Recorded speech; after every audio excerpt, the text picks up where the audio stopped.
Boa, e olha só, recebi a informação aqui que o senador Cleitinho já está conosco, é isso, Cláudio? Já posso chamá-lo? Já está por aqui o senador? Se sim, a gente já começa a conversa com ele. O senador vai falar sobre a tentativa do pronto, olha ele aí, do Supremo Tribunal Federal de regular redes sociais. Senador, boa noite, obrigado pela presença aqui, bem-vindo. Boa noite, pessoal. Muito obrigado pela oportunidade. É uma honra estar com vocês aqui. Muito obrigado. Imagina, a gente que agradece, fica feliz com a presença do senhor. Como estava falando aqui, senador, o Supremo Tribunal Federal está se preparando para um julgamento que, na prática, vai ser a tentativa do Supremo de fazer aquilo que o Congresso não conseguiu fazer, né? A regulação das redes sociais, de impor todos aqueles dispositivos de censura que estavam no tal projeto das fake news. É isso? Isso pode acontecer agora, só que via Supremo, senador? Desmoralizar o Congresso Nacional, né? Desmoralizar os deputados federais, os senadores. E assim, é o que eu mais escuto, porque eu tô nas redes sociais, eu passo meu WhatsApp para a população, não só de Minas, mas do Brasil inteiro. Posso até depois mostrar meu telefone para vocês aqui. É a população revoltada, mandando, falando, vocês não fazem nada, vocês não resolvem nada. Então, assim, acaba que alguns parlamentares, como eu, outros senadores também, né, que tem aqui o Girão, tem o Magno Malta, tem vários aqui também, Jorge Seife, lá deputado federal tem um monte também, assim, mas a gente ainda não é a maioria. E acaba que generaliza e acha que a gente não está querendo fazer nada, né? Então, assim, e quem está aqui dentro aqui sabe que dentro do Senado e dentro também da Câmara também, tem autonomia, como o presidente da casa, que é o Rodrigo Pacheco, e o Lira. E eles não fazem nada, literalmente nada, e vai desmoralizando cada vez mais, né, os parlamentares e o Congresso Nacional, infelizmente. Constantino.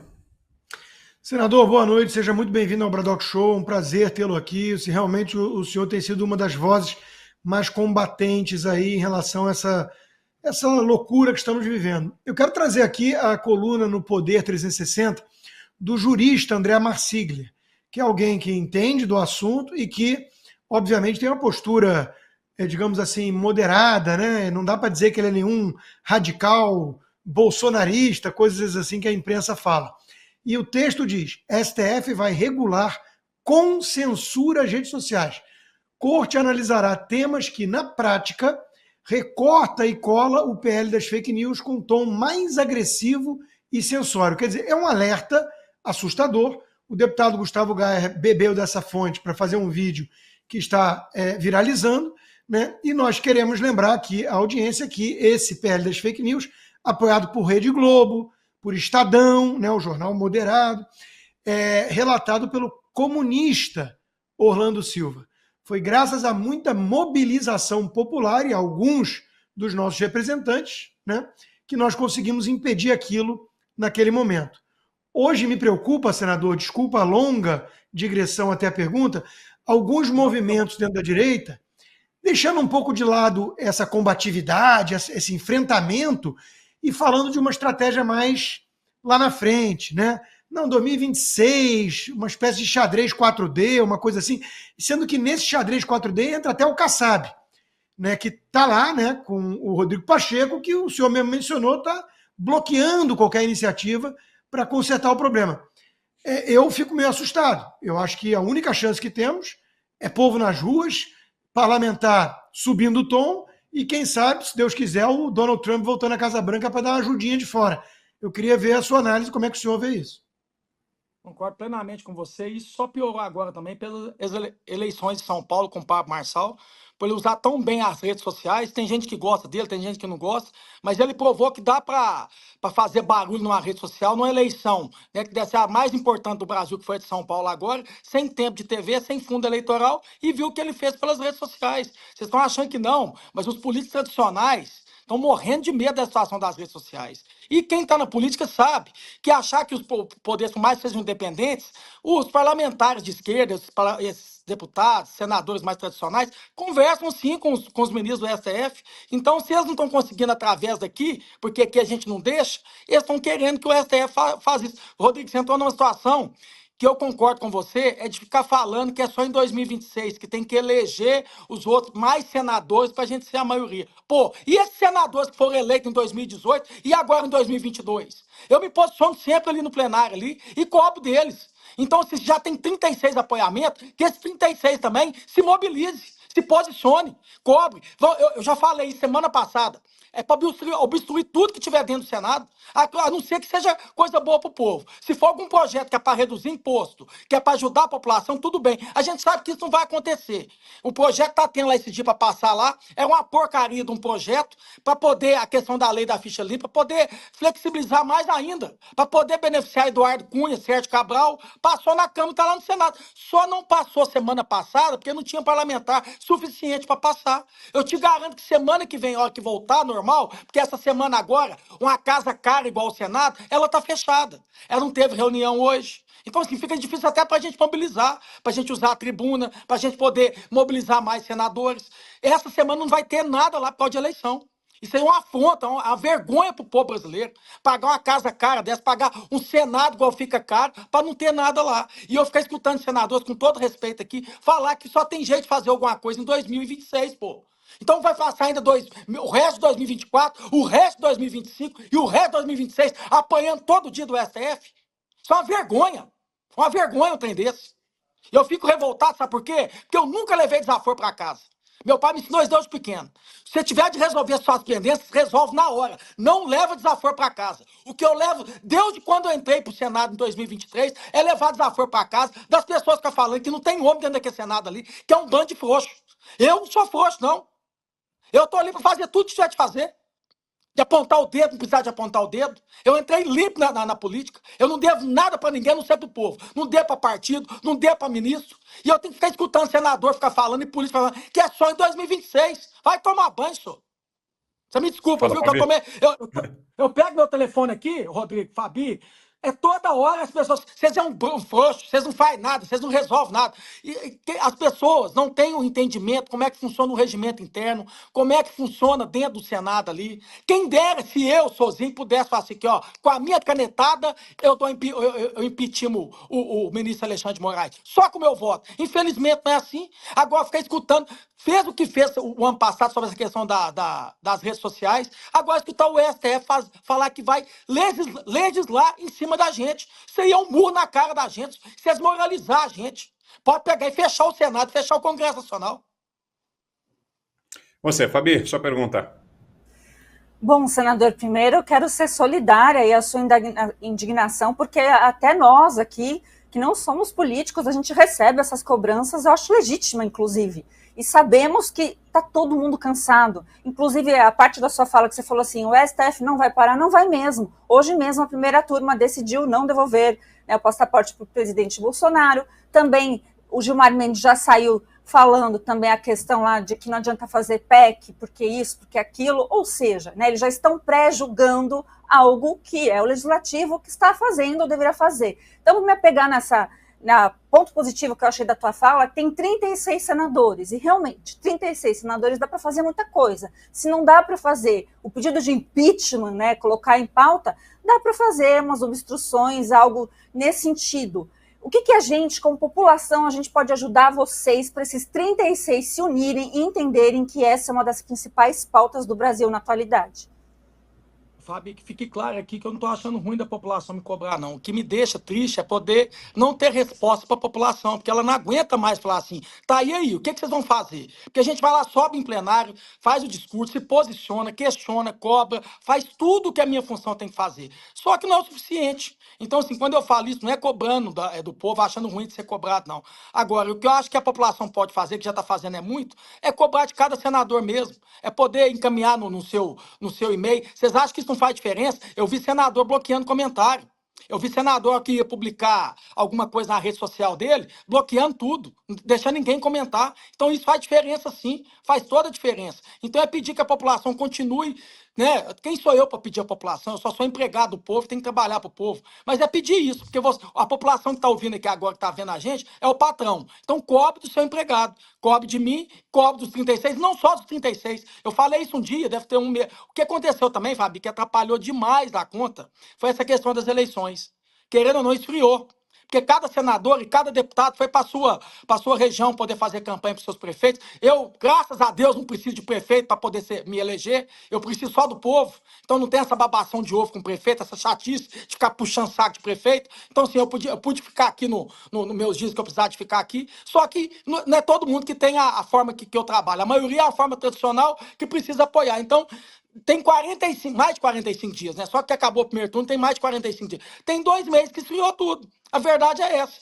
Quando você vai para plenário ali, não tem a maioria dos senadores, a oposição não está toda em plenário. Então, assim, fica essa questão, igual essa semana, de não ter nada. Então, eu acredito que a partir de semana que vem, a gente sentar aqui hoje, que é o líder da oposição, Marcos Rogério, e a gente fazer a estratégia. Como o próprio Constantino disse, vamos tentar obstruir tudo que puder. Se a gente não consegue, pelo menos, impeachment, né? Não consegue fazer isso agora de imediato, mas pelo menos dá um recado para a população, dá um recado para quem tá vendo a gente aqui, que a gente não está parado, não. E dá um recado também para o Pacheco, né? Lá na Câmara também dá um recado para o Lira.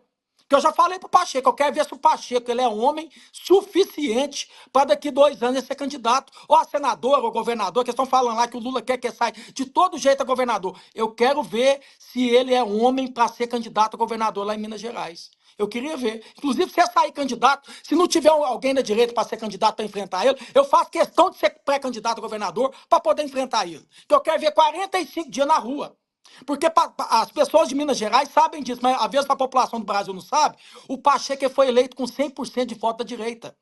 Todo mundo que votou na direita no Pacheco foi para tirar a Dilma.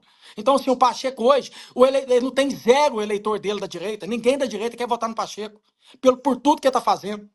Parece que ele não tá nem aí, parece que ele ligou o botão daquele lugar, que eu não vou falar aqui, e não tá nem aí, que se dane.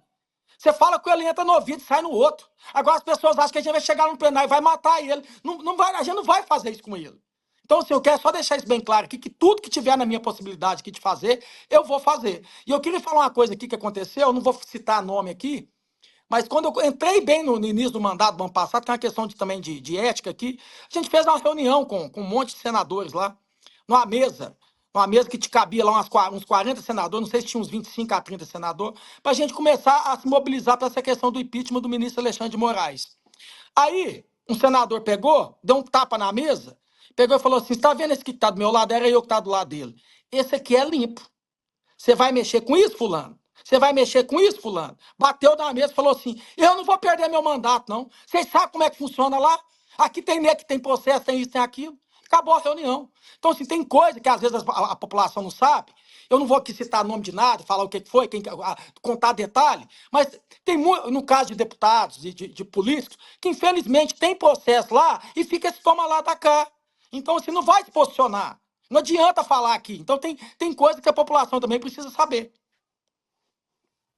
Boa, senador, a gente já volta a conversar. Já vou lhe fazer uma pergunta, inclusive, que chegou aqui no nosso chat. Deixa eu retomar aqui a conversa com o senador Cleitinho e, como prometido, vou abrir aqui para perguntas do nosso chat. A gente recebeu agora há pouco, senador, uma pergunta feita via superchat, que eu vou repassar, não sei se tem aí na mão, Cláudio, para colocar na tela, senão eu só leio, não tem problema nenhum. É do Pedro Franco, ele fez um superchat para a gente, R$ 27,90. Obrigado mesmo, Pedro, pela contribuição. E ele pergunta: senador Cleitinho, qual sua visão a respeito do Alcolumbre e acredita em uma ponte com ele para alguma pauta nossa? Eu quero até poder esclarecer isso, que algumas pessoas me mandam falando que eu ia votar nele. O que aconteceu? Há uns 6 meses atrás, se eu não me engano, eu estava em plenário e eu escutei falando quem que eram os candidatos que estavam para vir um ano que vem, né? No caso, agora em janeiro. Citou o nome dele, que estava falando lá dentro do plenário, o senador estava falando do Alcolumbre, a Soraya Tronic e a Elisiane Gama. Aí eu peguei e falei, com um tom de ironia, falando: seu pessoal, deixa eu te falar para os 3 aqui candidatos, quem que vai pautar as pautas do nosso aqui de direita? Como a questão do voto auditável, como a questão eu não lembro, já tinha falado da anistia, e outros projetos também, que é importante para nós também. Aí eu peguei e falei assim: o Alcolumbre já está fazendo campanha para tudo quanto é lugar aqui, pedindo para todo mundo. E aí, Alcolumbre, você vai votar? Você vai colocar pra gente? Porque se você colocar pra gente aqui, você pode ter o voto do pessoal. Foi um tom irônico. Aí muita gente mandando, falando que eu já ia votar nele. Os parlamentares de direita hoje, o Senado ainda, não se posicionou se vai ter um candidato de direita. É claro que se tiver um candidato de direita, seja o Rogério Marinho, se seja o Magno Malta, que é mais experiente, ou qualquer outro candidato, eu vou apoiar. Mas hoje, quero falar para vocês aqui, hoje, lá dentro do Senado, lá, não tem candidato ainda. Os candidatos que eu estou ouvindo falar lá é o Davi, é a Soraya e a Elisiane. Agora, em campanha, gente, é igual aquele caso, né, do cara que morre, vai pro céu, vai pro inferno. Na hora que vai pro céu lá, é passarinho cantando, no inferno é uísque, é os amigos, tudo. A hora que acaba lá, manda decidir, a hora que volta pro inferno, o capeta fala com ele, tá, aqui é fogo pegando fogo, o capeta... Eu estava em campanha, agora eu estou em mandato. Agora promete tudo. Agora vai falar que vai colocar para nós, que vai fazer isso, fazer aquilo. Chega depois, vota. A hora que chega o ano que vem, não coloca. Então, assim, tá difícil. Eu tenho que falar a verdade para vocês. Eu vou aguardar a situação de algum candidato que seja de direita poder se posicionar que vai ter meu apoio. Constantino. Olha, só de ouvir, eu ouvi de um senador com quem eu conversei essa semana exatamente isso. Talvez ele se lance, porque ele está meio apavorado com essas opções e disse que a gente vai sentir saudade do Pacheco se for o Alcolumbre, que já foi, a gente lembra o que foi. Mas se não for o Alcolumbre nesse trio que se apresenta até hoje, né?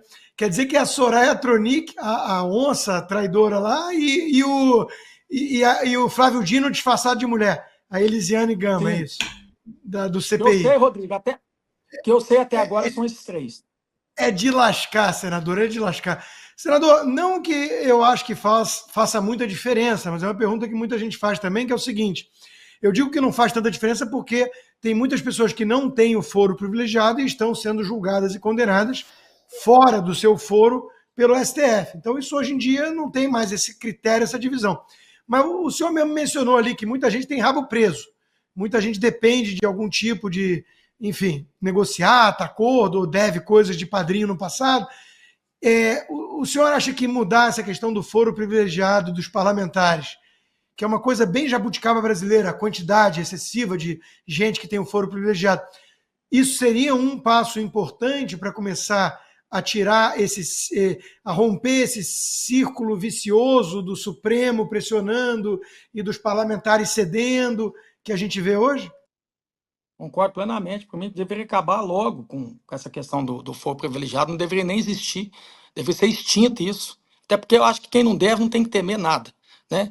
Eu estou acabando de falar para vocês, falei mais cedo aqui, sobre a volta de poder voltar um Eduardo Cunha para ser deputado novamente, e o próprio Sérgio Cabral. Então, assim, as leis precisam mudar. Esse cara tinha que ser banido da política. Enquanto não tiver pena máxima mesmo, esse cara não vai disputar mais eleição, esse cara não entra mais na política, esses caras vão ficar na cadeia, porque aí começa a mudar. Agora, nesse país aqui, vocês estão vendo aí, um cara desse poder voltar. Lá no Rio de Janeiro, aquele cara, o Pezão, que foi governador, aquele bandido, que é um bandido, o Pezão. Quer dizer, foi preso e agora se candidatou à prefeitura de uma cidade lá do Rio de Janeiro e ganhou a eleição. Então parece que aqui no país, quanto mais errar, mais é certo. Quanto mais erra, mais certo é melhor. Então, as pessoas precisam entender isso, gente. O problema é que eu entrei agora, tem 1 ano e meio que eu estou como senador e fiz 8 anos de política. É uma prostituição mesmo a política. Eu entrei numa situação prostituída mesmo. Que não é mil maravilhas, não é Alice, o País das Maravilhas, não. É uma coisa prostituída mesmo. Que é coisa de lobby mesmo, é corrupção, é desonestidade mesmo. Então você não muda isso do dia para a noite, não. Ali não tem só anjo, não, gente. Ali não tem anjo ali, não. Tem gente pura ali, não. Então precisa achar que muda do dia para a noite, que não muda. Porque muita gente viu quando o Bolsonaro foi eleito, achou que o sistema mudou. Depois que o Bolsonaro foi eleito em 2000. Agora mudou. Não mudou nada. Era o Bolsonaro sozinho com o Congresso totalmente e um STF contra o cara. Então não mudou nada ainda não. Tem muita coisa ainda para mudar. Fabi. Então vou tocar na ferida, hein? O que a gente tem ouvido aqui, senador, é que o PSD, que realmente, né, é a maior bancada, que é o presidente do Kassab aí, né? Realmente, então ele que tem que indicar. Então seria essa negócio aí com a Alcolumbre. Quando você falou os nomes, eu quase caí da cadeira, né? Alcolumbre, Soraya e Elisiane Gama, pelo amor de Deus, né? Realmente é para infartar o povo.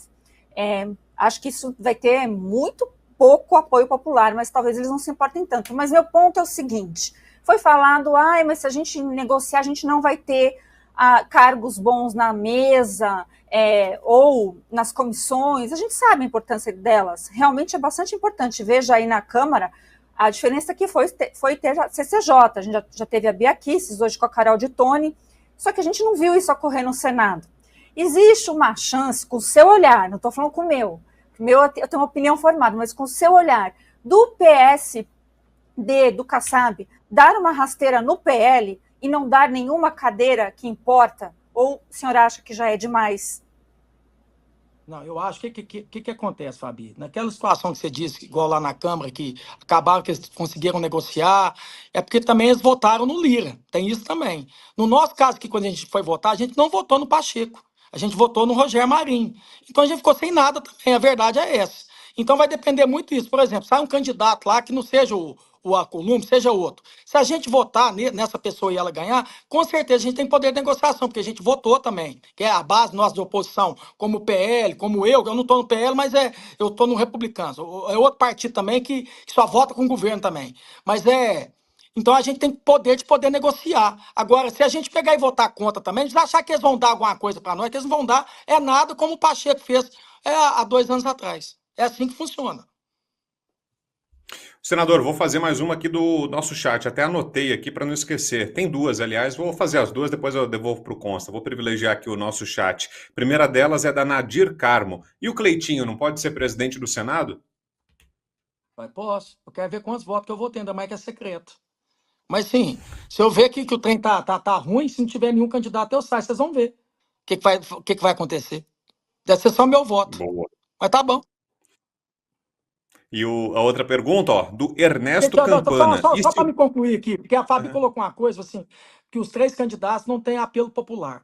O que acontece que as pessoas precisam entender? Que ele é senador votando em senador. Eles não preocupam com essa questão de apelo popular. Então a verdade é essa. Não é a população que vai votar em mim, eu vou ter voto de senador. Um cara que fica falando o tempo inteiro de auxílio moradia, que é errado, auxílio paletó, plano de saúde vitalício que eu abri mão. Vocês estão achando que algum senador na hora ali vai votar em mim mesmo para ser presidente do Senado? Um cara que é destemido, um cara igual que eu não tenho medo de nada. Você está achando que no primeiro dia, se eu sentar numa cadeira, eu dou umas 10 canetadas se precisar de cara ali já? Então você está, na boa, com os que tá lá hoje lá, eu vou ter voto? Vamos ser sinceros um com o outro aqui. Posso até sair. Vamos ver em janeiro com quantos votos que eu vou ter. E a outra pergunta, ô senador, é do Ernesto Campana. E se o povo parar o Brasil? Ele está dando essa sugestão. Acha que seria bem-vinda essa ideia? É o que o Rodrigo disse. Eu acho que o caminho também é esse também. Vocês lembram que é a vez que os caminhoneiros parou o Brasil? O caminho também poderia ser assim também. É um caminho. Fala. Mas o povo está desanimado, né? O povo está assim, o que eu estou falando, que o Congresso perdeu a credibilidade mesmo. Então você ficar pedindo isso para o povo, peraí, vocês não fizeram nada, vocês querem que a gente faça? Mas esse seria um caminho também. O povo está desanimado e intimidado, né, senador? Assim como muitos parlamentares, né? Todos são alvos. O deputado Marcel Van Hatten foi o mais novo aí a ser incluído num inquérito absurdo, ilegal, né? Então, muita gente está amedrontada no Brasil de hoje. Esse é o ponto. Eu queria aproveitar o gancho e perguntar, né? Hoje, por um acaso, saíram quase simultaneamente, assim, no espaço de algumas horas, saíram 2 notícias. Uma no Brasil, uma no Peru. A do Peru foi: Suprema Corte condena a 20 anos ex-presidente por caso de corrupção da Odebrecht, empresa brasileira, numa obra envolvendo os 2 países e que foi originada pela ideia do Lula, financiada pelo BNDES, né? E a Odebrecht levou à prisão, então, um ex-presidente peruano. A Suprema Corte o condenou a 20 anos, o outro já tinha se matado, né? 3 ex-graúdos, políticos graúdos envolvidos. A do Brasil é: Dias Toffoli manda arquivar a ação contra Alckmin em caso envolvendo a Odebrecht. Pergunta, senador, Odebrecht só dá prisão em outros países? É isso mesmo. E assim, eu até recebi aqui uma matéria, não sei ainda, eu não verifiquei se realmente ela é verdadeira, porque é tanta coisa que chega no WhatsApp da gente aqui que parece que o Sérgio Cabral também está pedindo uma audiência também com... Eu não sei se isso é verdade, eu tenho que saber se realmente isso é verdade, para encontrar com o Dias Toffoli, para poder também anular, né, os processos dele. Então, assim, está tudo errado nesse país aqui. A gente fica revoltado vendo uma situação dessa. Parece, por exemplo, a gente que está entrando agora na política e outras pessoas que querem entrar, falam, não, tem que ser corrupto, tem que ser ladrão, porque não acontece nada. Claro que eu não vou ser, mas as situações que acontecem, a justiça vem fazendo, parece que não pode roubar, pode fazer o que vocês quiserem, que a gente vai passar pano aqui depois aqui e tá tudo certo. Então, assim, é vergonhoso, é nojento ver uma situação dessa. Fabi. Realmente é interessante porque as suas falas, senador, coadunam com o que a gente escuta da população de uma forma geral, e realmente existe essa intimidação, e não é teoria da conspiração, né? Intimidação de um abuso do judiciário. Então, vou aproveitar esse tema. Existe alguma chance também do Senado se unir para denunciar as autoridades por abuso de autoridade, que é uma lei que existe, que, pelo que eu sei, só policiais são condenados. E ela foi feita, né, para todas as autoridades, incluindo juízes. Talvez seja uma saída aí, senador. O que o senhor acha? Eu acho uma excelente saída também. Eu acho que a gente tem que estar unido aqui. É como eu disse, a gente começou a fomentar, a mobilizar antes das eleições, veio as eleições e esfriou demais da conta. Então, o que a gente está querendo agora, tá conversando com o Marcos Rogério aqui, para ver se ele marca uma reunião já segunda ou terça-feira, assim que os parlamentares voltarem, para a gente ter uma estratégia para a gente começar a fazer isso. Estratégia e atitudes têm que ser tomadas. Então, esses 36 que já deram a cara para bater e deram esse apoiamento, tem que dar mais ainda a cara para bater. Quanto mais puder, melhor. E quanto mais senadores puder vir para o nosso lado, parece que vai ter mais 2 depois das eleições que o Marcos Rogério estava falando, que vai dar esse apoiamento também. Então, nós vamos chegar aí a 38. Ô, senador, mudando um pouquinho de assunto, sei que o senhor apresentou recentemente uma proposta, não sei exatamente se é PEC ou se é projeto de lei, o senhor pode esclarecer, pelo voto facultativo no Brasil, para que o voto não seja mais obrigatório, para que se torne facultativo, né? Por quê? Queria que o senhor explicasse para a gente por que defende essa ideia, por que ela seria positiva. Cara, a gente, assim, a gente que é de direita, a gente defende tanto a questão da liberdade de expressão, a liberdade, né, de tudo. Então, eu acho que não tem que obrigar ninguém a votar, não. Até porque tem muita gente que está revoltada, não quer votar, e ainda você obriga essa pessoa a votar. Ainda fica falando, sabe, Cleiton, mas esse jeito vai fortalecer mais ainda a compra de voto. Eu acredito que não. Quem estiver se sentindo representado, vai lá e vota. E quem não estiver se sentindo representado, também não tem que ir lá, não tem que pagar multa. E isso é liberdade. A gente não tem que tomar a liberdade do cidadão, não. Se ele não quer votar, ele não vai. Agora, se ele quer votar, ele vai lá e vota em quem ele achar que tem que votar. Então, eu acho que eu vou ter mais apoiamento do que crítica. Senador, o senhor mencionou algumas vezes aí a questão da disputa municipal, que atrapalhou um pouco a pauta nacional, mas nas disputas municipais nós também tivemos alguns embates que, de alguma forma, foram nacionalizados, né? E até antecipando, talvez já 2026, São Paulo foi um bom exemplo disso. Ontem nós recebemos aqui no programa a Cris Grammel, que está disputando o segundo turno em Curitiba contra o candidato do PSD, apoiado pelo PL, inclusive, né? E até com um bom vice, que é o Paulo Eduardo Martins, que eu conheço e sei que é conservador de verdade. Mas a Cris, sozinha, sem partido, furou a bolha. Eu queria uma análise sua em relação a esse fenômeno, o fenômeno do antissistema, que mal bem foi o fenômeno que elegeu o Bolsonaro em 2018. Né? O senhor ainda acredita que está vivo esse fenômeno, que tem como viabilizar um representante do povo contra esse sistema podre carcomido em âmbito nacional? Ou não? Isso já passou e agora é a hora de tentar alianças pragmáticas? Eu acho que não precisa nessa situação de fazer alianças com vagabundo, com corrupto, não. Agora, você achar que você faz política sozinho também, você nunca vai fazer política sozinho. Você vai continuar estando na política, entrando pessoas novas, mas vai continuar ainda os vagabundos na política, e você precisa conversar com esses vagabundos também. Você não precisa ser vagabundo, mas você precisa conversar, você precisa conversar. Mas nessa situação, por exemplo, igual a questão do Pablo Marçal. O Pablo Marçal também foi um que furou a bolha aqui também em São Paulo, como aconteceu com a Cristina agora em Curitiba. Outro que está furando a bolha, que é importante, a direita precisa organizar e entender isso também, é o André Fernandes, numa capital de Fortaleza, que você pode pegar um histórico lá dentro de Fortaleza, do Nordeste, que lá é muito maior a esquerda e PT do que a direita, do que PL. Sabe por que furou a bolha? Porque ele não pautou só a situação que a direita sempre pauta, que é a questão de liberdade, a questão do STF, é a questão de aborto, legalização das drogas. O André foi pautar o que é os problemas reais de uma cidade. Isso aí, quem não é só de direita, quem é de centro, ou quem não é nada, não é nem ideológico, porque tem muito eleitor que não se identifica com nada. Talvez a gente fique nessa bolha aqui, mas aquele eleitor que define uma eleição, principalmente para o executivo, ele não quer saber nada de STF, ele não quer saber nada, ele quer saber dos reais problemas da cidade. Então, por isso que o André está liderando pesquisa. Vocês acham que não, mas ele, um trio elétrico, ia fazer o que está fazendo, também chama atenção. Então, assim, o que a direita precisa fazer agora é organizar. E também, além de pautar o que a gente já pauta, que é extremamente importante, mas a gente fala sempre para esse eleitor, a gente precisa pautar o que os outros eleitores também querem saber, que é os reais problemas do país. Que é uma gasolina barata, que é uma conta de água barata, é uma conta de energia barata, é uma comida barata, é ter asfalto com qualidade, não ter buraco dentro do asfalto, é uma cidade com infraestrutura, né, com poeira. Então, isso a direita precisa pautar. É muito que eu faço isso. Desde quando eu comecei de deputado e faço isso. Eu fui eleito, Rodrigo, pra você entender, lá dentro de Minas Gerais, só para as pessoas entenderem a importância disso e para quem for nosso candidato a presidente em 2026. Se seja o Bolsonaro, se conseguir, se não for o Bolsonaro, se for o Tarcísio ou quem for, a gente precisa também pautar os problemas reais do país.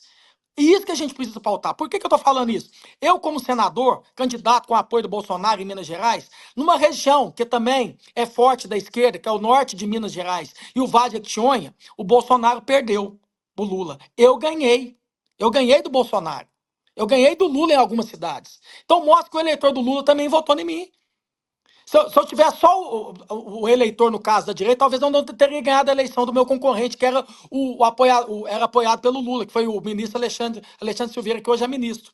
Então, assim, a gente precisa entender isso. A gente precisa pautar os reais problemas do país e da cidade, para que a gente possa estar organizado e voltar forte em 2026. Então, isso é um recado que eu dou aqui para quem está me ouvindo também, e para que a gente possa também, os políticos de direita, se organizar com isso também. É extremamente importante a gente pautar sobre o STF, sobre a questão da liberdade, sobre a questão da legalização das drogas, da maconha, de tudo. Mas é muito importante também que a direita comece a se pautar com isso. É isso que define uma eleição. Para o legislativo, para um cara que quer ser candidato a deputado federal e estadual, ele pautar só isso, pauta ideológica, ele vai ganhar a eleição. Mas para um executivo, um cargo de governador, de presidente, de prefeito, a gente precisa pautar também os reais problemas do país também. Isso é extremamente importante, para sair da bolha. Senador, deixa eu fazer outra aqui que chegou no WhatsApp da TVD, pela televisão. Olha só, Nair de Candeias, Minas Gerais, lá do estado do senhor. Senador, por que tanta submissão dos senadores ao Pacheco? Cara, eu não vejo a minha, não. Eu acabei de falar aqui que ele é um covarde, eu falo isso lá, eu falo em entrevistas. Da minha parte, não. Se precisar de falar na cara dele, eu falo com todo respeito à vossa excelência dele, mas assim, da minha parte, não. Agora, dos outros, eu não posso falar, eu não sei o que, que combinou com ele, o que conversa com ele, o que, que trata com ele. Não tem nada com o Pacheco. Eu tenho um respeito institucional com ele, que ele é o presidente da casa, ele também é um senador por Minas Gerais, e o que for bom para Minas Gerais lá, eu jamais vou atrapalhar, né? Eu tenho que entender também que ele é o presidente do Senado. Agora, submissão da minha parte não tem nenhuma. É igual eu falei, parece que algumas pessoas querem que a gente vá lá e mata ele. Isso não vai acontecer. Fala, Fabi. Brigar com ele, bater de soco, isso não vai acontecer. Bom, vou voltar aqui para a pauta, inclusive municipal, porque abalou as estruturas e a gente viu muita briga dentro da suposta direita, né? A gente tem aqui uma direita mais centrista, essa direita que surgiu talvez como antissistema, embora já seja um discurso requintado, né? Essa coisa de antissistema, mas como você vê essa briga dentro da própria direita? Tivemos aqui em São Paulo o Marçal versus Nunes, que a briga principal não ficou entre Nunes e Boulos, por incrível que pareça, e tivemos esse repeteco aí também com a Cris, também lá com o Pimentel. Então a gente está vendo esse cenário de supostas direitas se achando donas, né, de algumas pautas e provocando o cancelamento de tanta gente. Fabi, vaidade das vaidades. Eu, graças a Deus, eu não tenho vaidade nenhuma. Numa entrevista que eu dei agora para um jornal de Minas Gerais, perguntando sobre questão de vir candidato a governador. Falei com toda a humildade do mundo. Falei assim, ó, lá, hoje, eu não tô aqui, eu não fico escondendo as coisas também não, viu, gente? Tudo que eu falo aqui é de coração, é de verdade. Lá em Minas Gerais, os nomes cotados que tem para vir candidato a governador é o Pacheco com apoio do Lula e do lado de cá eu e o Nicolas. Eu peguei com toda a humildade, eu falei isso pro Nicolas, se o Nicolas quiser vir candidato a governador, eu vou apoiar ele com o maior carinho, com o maior prazer. Porque o Nicolas, ele tem estudo, ele tem até mais preparo do que eu tenho ainda que me preparar mais. Eu tenho uma coragem de leão, eu tenho uma vontade, um tesão de mudar o Estado, mudar o país. Eu não tenho medo de nada, eu sou extremamente destemido. Só que me falta um pouco, eu não estudei, eu não tenho problema nenhum de falar isso, falo isso com toda humildade. Então, assim, eu não teria problema nenhum de poder apoiar o Nicolas com o maior carinho, de achar que ele era o melhor, no momento para Minas Gerais, seria ele. Então, o que a gente precisa parar é com vaidade. Para a gente ganhar uma eleição de governo, ganhar uma eleição municipal, ganhar a eleição daqui a 2 anos, acabar com essa vaidade, esse ego, não vai levar a gente a lugar nenhum. A gente precisa se unir. O PA foi a prova disso. Porque agora nós vamos ter que aturar o Nunes. E precisa achar que o Nunes ama o Bolsonaro, que não ama o Bolsonaro nada, não. Ele só está sendo um oportunista. Só que ele é o menos ruim entre o Boulos e o Nunes, não tem que escolher. Vocês estão entendendo? Mas, na verdade, o melhor nome para nós ali era o Pablo. O Pablo ia trair, não ia trair nada. Sabe por que o Pablo não ia trair? O Pablo é inteligente. O Pablo ele é da rede social. Um cara desse fazer o que ele fez e ele lá depois assumir a cadeira e trair, ele está executado em um mês. Em um mês acabou a carreira do Pablo, como aconteceu com a Joyce, com outro que aconteceu. O Pablo não era bobo de fazer uma coisa dessa, não. Então isso não ia acontecer. Só que essa vaidade, esse ego, essa divisão que não leva a gente a lugar nenhum, a esquerda está morrendo de rir, tá achando isso bom demais da conta, e aconteceu isso aí, ficou o Nunes e ficou o Boulos. Igual eu tô falando, o Nunes está só sendo um oportunista. Achar que o Nunes é Bolsonaro, que gosta do Bolsonaro, que é de direita, não tem nada disso, não.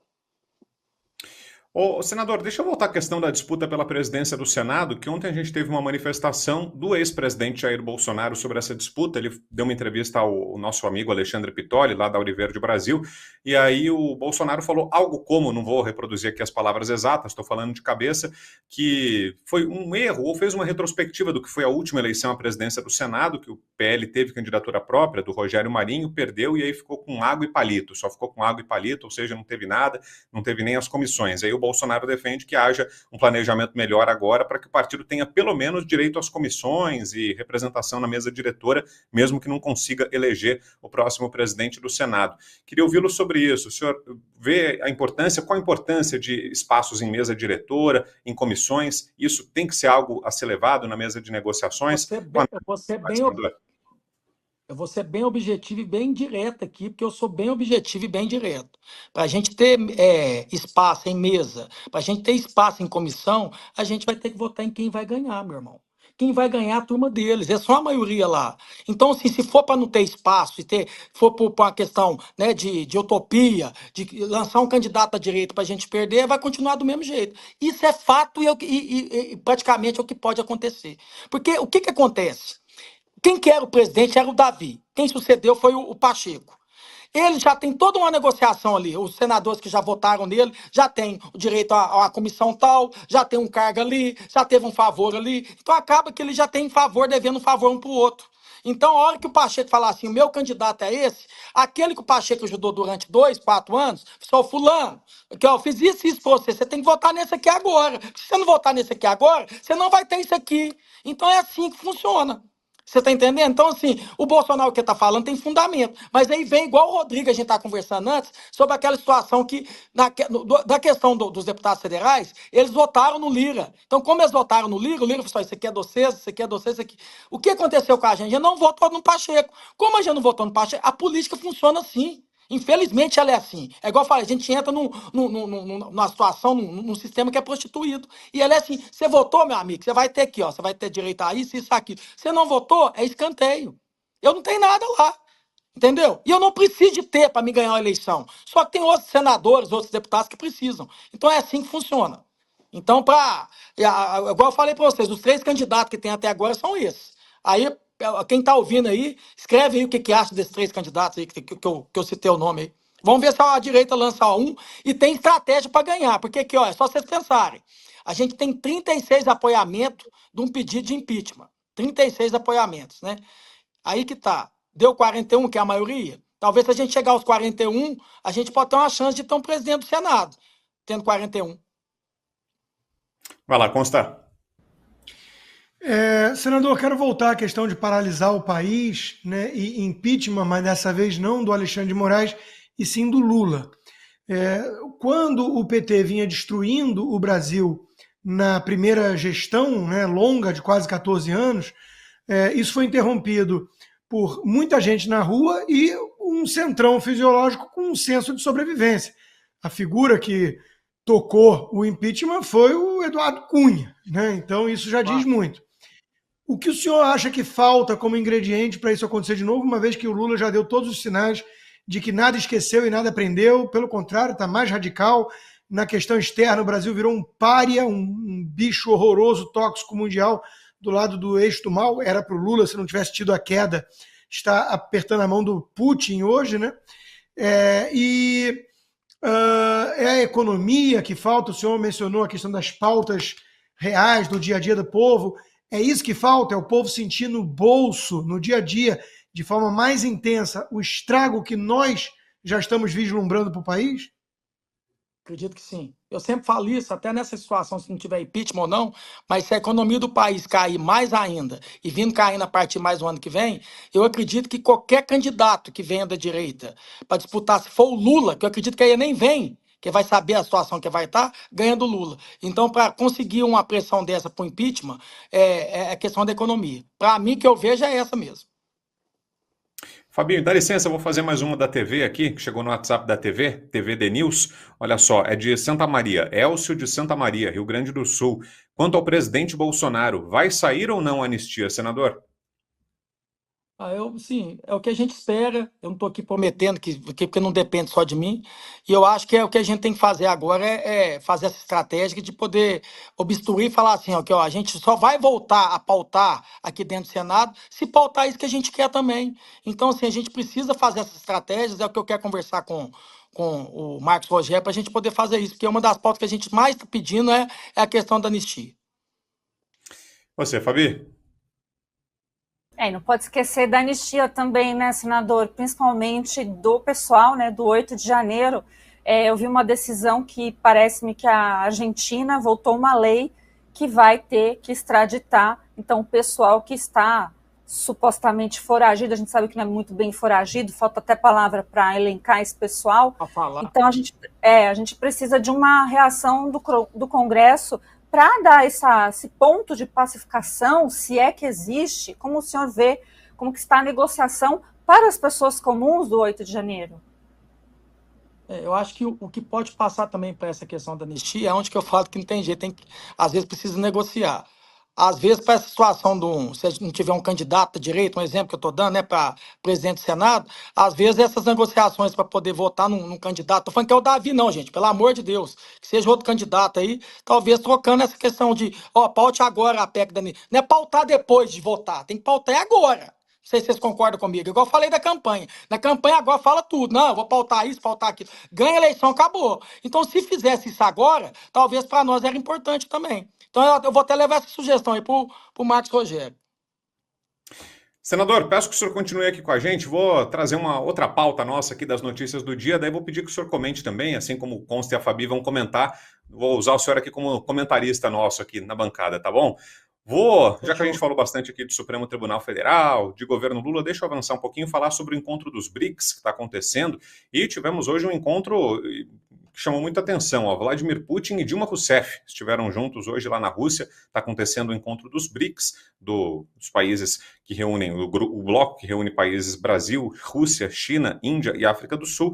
E aí Vladimir Putin se encontrou na manhã de hoje com Dilma Rousseff, que é atual presidente do Banco de Desenvolvimento do BRICS, em Kazan. Durante a reunião, Putin destacou a importância de firmar acordos financeiros entre os países do bloco, usando moedas locais. E, além disso, tem um outro fato que está chamando muita atenção, que foi a aparição hoje, de surpresa, do Nicolás Maduro. Ele esteve lá, não sei se o Cláudio está aí com a imagem, se o pessoal mandou para ele, mas a notícia é a seguinte: em sigilo, Maduro chega na Rússia para a cúpula dos BRICS. E aí eu te devolvo, Constantino, para perguntar o seguinte: será que tem a ver com isso também, pode ter a ver com isso a ausência do Lula nesse encontro? Afinal de contas, é o que a gente estava falando ontem aqui no programa, né, que ficou muito conveniente para ele. E agora chega a notícia de que o Maduro, de surpresa, apareceu por lá. Então, no mínimo, esse acidente doméstico foi útil para que o Lula não tivesse essa saia justa, ia se encontrar com o Maduro lá. Ficou muito conveniente, né, Constar? Pois é, mas veja, o Lula encontrar o Maduro é teatro, né, que eles estão brigados. O Maduro está meio chateado, com razão, que o Lula foi cínico, apoia o Maduro desde sempre, gravou vídeo, o Maduro sempre foi ditador, não virou agora, só que o Lula quis fazer um bonito com os amigos globalistas, e esse é meu ponto. O que o Lula quis evitar foi o constrangimento, se foi algo deliberado, né? Se a Janja não empurrou, se ele não bateu limão e caipirinha e aí que deu ruim. Mas o fato é que o Lula quis evitar a imagem que temos da Dilma apertando a mão do Putin, porque isso ia gerar revolta nos seus coleguinhas democratas aqui nos Estados Unidos, o Macron na França, o Justin Bieber no Canadá e por aí vai. Né? Justin Trudeau, Timberlake, um deles. Então, veja, o Lula colocou o Brasil no eixo do mal. Hoje tem uma boa reportagem na Gazeta do Povo mostrando que o BRICS virou um instrumento da China para os seus objetivos unilaterais anti-ocidentais. A Rússia é tóxica no Ocidente hoje por causa da guerra com a Ucrânia. O Zelensky é o cara que está no imposto de renda de todo americano hoje em dia, que é o cara que mais recebe dinheiro do tio Sam na história. né? E até a Miriam Leitão, quase uma espécie de assessora do Lula, no Globo, escreve que o BRICS começou por um pacote econômico e virou um troço político. Hoje, o BRICS é um antro de inimigos do Ocidente. O Irã está nesse troço. E o Irã, que tem o regime dos ayatolás xiitas desde 79, o Irã teve a cara de pau de dizer, esse que está financiando o Hezbollah e Hamas contra Israel, teve a cara de pau de dizer que o BRICS é uma reação ao totalitarismo americano. Então, estamos lidando com um bando de coisa podre, né? Regime nefasto, e o Lula estaria nessa imagem. Ele não se importa muito porque ele está andando com porcos há muito tempo e come farela. Mas, nesse momento, ele quer ficar bem com os coleguinhas ocidentais também, né? Então, ele joga um jogo duplo, anda em corda bamba. O BRICS é nefasto, essa reunião mostra que o Brasil é eixo do mal e inimigo do Ocidente. E eu fico lembrando que os nossos jornalistas diziam que o Bolsonaro ia transformar o Brasil num pária global. E a gente tem a foto aqui, Fabi, coloca na tela pra gente, Cláudio, por gentileza, e aí a gente ouve a análise da Fabi da foto do desembarque do Maduro. Em sigilo, Maduro chega na Rússia para a cúpula dos BRICS. Fabi.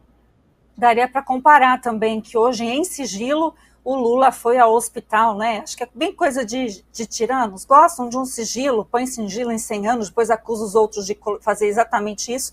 Mas nessa foto, né, como é bom ser um ditador completamente com aval do regime. E qual regime? Regime do iraniano, que o Constantino acabou de dizer, né, que está enfrentando, tentando colocar Israel, né, que é um país parceiro do Brasil, que é uma dos últimos baluartes, né, dos nossos valores, né, inclusive ocidentais. A gente fica olhando e vê essa cena aí do Maduro chegando.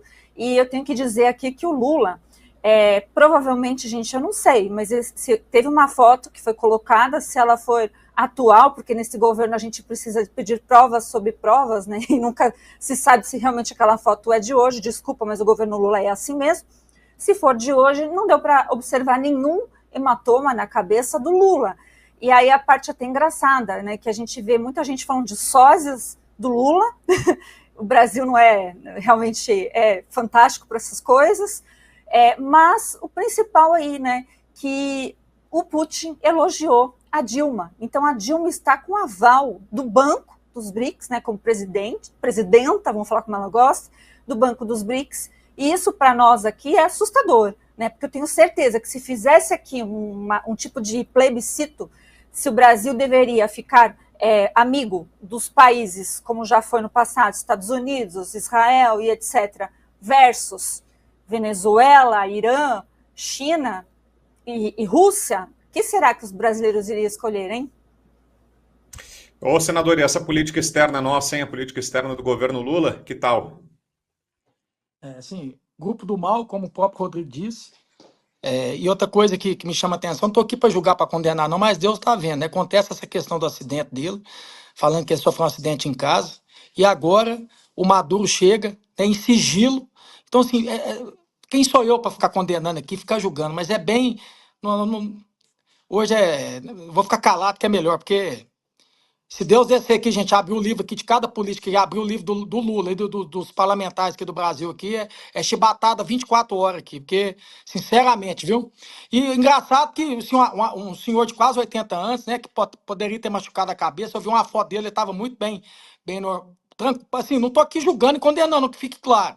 Mas parece que não queria poder encontrar lá para poder ter mais desgaste ainda com a questão do Maduro e com essa turma toda aí. Resumindo, eu acho que é isso.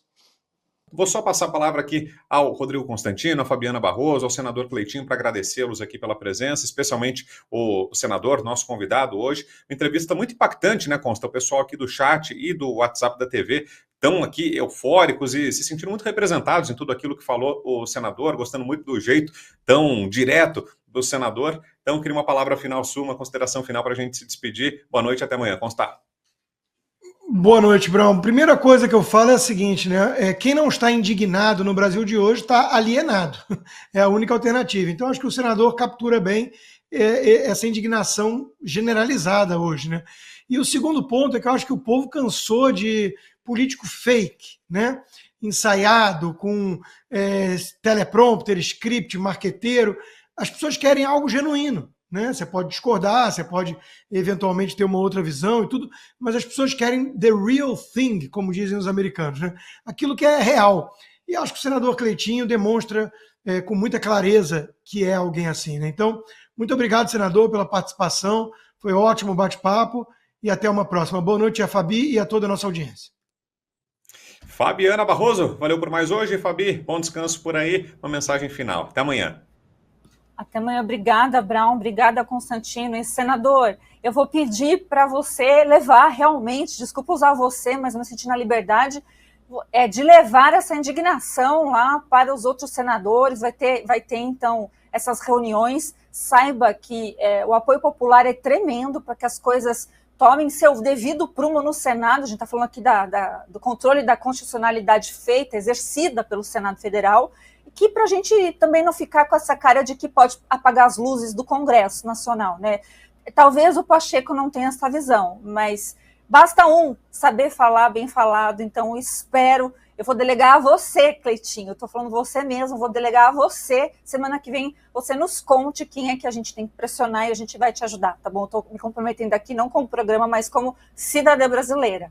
E boa noite a todos, fiquem com Deus e até amanhã. Senador, obrigado, viu, pela presença aqui, pela entrevista. Boa noite, até uma próxima. Quero agradecer essa oportunidade de estar com você, sou fã de todos vocês aí. E assim, eu falo isso com toda humildade, eu não tenho mestrado, não tenho doutorado, vocês podem ver que meu português também não é um português correto, mas assim, é igual a história de Davi, né? Deus não escolhe o capacitado, ele capacita os escolhidos. Eu tenho muito que evoluir, muito que aprender, mas eu não tenho medo de nada, é zero medo, eu tenho assim, tudo que me pedir para fazer, eu tô aqui para aquele primeiro soldado mesmo que está pronto para enfrentar a guerra mesmo. Então assim, eu sou esse. Eu falo assim, meio acelerado, meio. Eu tava só para finalizar aqui, ontem saiu uma matéria lá no meu estado falando que eu ia ser candidato a governador. Aí um rapaz pegou e mandou um áudio para um assessor meu falando, ô Silvio, cara, mas o Cleitinho, cara, eu não confio muito nele, o jeito dele. É o que você estava falando aí, sabe, Rodrigo? Esse jeito dele, ele chegou aqui na minha cidade aqui para inaugurar um posto de saúde, ele chegou de boné e de bermuda e começou a doideira dele, a loucura dele. Cara, mas não sei se dá para confiar no Cleitinho para governador. Aí eu peguei, ele mandou o áudio dele, falou, Silvio, manda esse áudio para ele novamente. Aí eu só esqueci o nome do rapaz aqui agora, não sei se é Ricardo. Falei, Ricardo, deixa eu te falar uma coisa. Esse político senador aqui que chegou na sua cidade de boné e de bermuda, esse posto de saúde estava parado há mais de 10 anos, que os de terno e gravata, que falou bonitinho, não resolveu o problema do posto de saúde. Foi eu gritar, espernear, quebrar o pau e mandar o recurso para poder terminar. Esse posto eu fui lá para inaugurar ele de boné e de bermuda. Então o que eu quero dizer é que eu não sou um político tradicional. Eu não sou esse político que fala bonito, que fala engravatado. Eu nem pensei na minha vida ser político, eu nunca pensou isso, passar isso na minha cabeça. E hoje eu estou aqui senador. Então, assim, isso foi coisa de Deus, coisa do povo. Então, eu quero falar que eu jamais vou trair vocês, eu jamais vou fazer coisa errada lá. Então, assim, eu estou aqui para um soldado que, se me instruir e me orientar, eu estou aqui para poder quebrar o pau mesmo, fazer o meu melhor como político, como um empregado de vocês. Então, muito obrigado pela oportunidade, que poucas pessoas me dão essa oportunidade. É raras as oportunidades que eu tenho como essa, e eu só tenho que agradecer vocês aí, porque algumas pessoas que às vezes não me conheciam estão me conhecendo agora. Muito obrigado. Imagina, a gente que agradece. Obrigado, senador. Consta, Fabi. Até amanhã.